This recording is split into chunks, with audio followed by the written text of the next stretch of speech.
Automatic गाडी चालवण्याचा सराव नसल्यानं गोंधळ झाला। पोलीस चौकशीत बेस्ट चालक संजय मोरेनं हा जबाब दिला। क्लच समजून एक्सेलेटर दाबल्याची माहिती मोरेनं दिली। 1 डिसेंबरला पहिल्यांदाच ऑटोमॅटिक बस चालवली अशी सूत्रांची माहिती आहे। बसच्या तपासणीमध्ये बसचे ब्रेक्स काम करत नसल्याचं निष्पन्न झालं असं सुद्धा सूत्रांनी सांगितलं।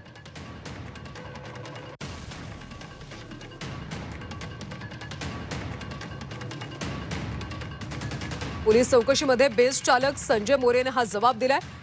क्लच समजून आपण एक्सेलेटर दाबल्याची माहिती मोरेनं दिली। ऑटोमॅटिक बस चालवण्याचा अनुभव नसल्याचं सुद्धा त्यानं म्हटलंय।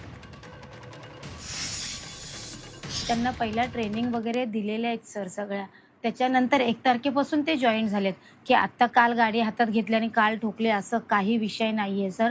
उगाच त्यांच्या नावाची हे करू नका, कारण माझ्या नवऱ्यावरती माझा पूर्ण विश्वास आहे की माझा नवरा कोणतीच अशी गाडी-बिडी ठोकू शकत नाही आणि कोणाचं हे नाही करू शकत। झालं त्याला बिचाऱ्यांना झाली नाही कंट्रोल, गाडीमध्ये काहीतरी फॉल्ट असल्याशिवाय त्याशिवाय ते बोलतायत मी गाडी ट्राय करत होतो, आता टीव्हीला तर दाखवतातच आहे।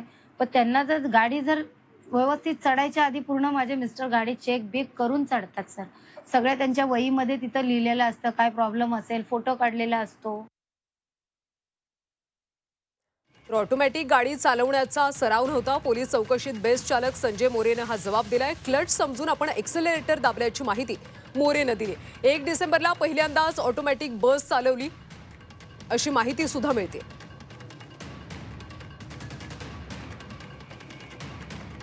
तर आरोपी संजय मोरेवरचे आरोप त्याच्या पत्नीनं फेटाळलेत। काल गाडी हातात घेतली आणि आज ठोकली असं झालेलं नाही।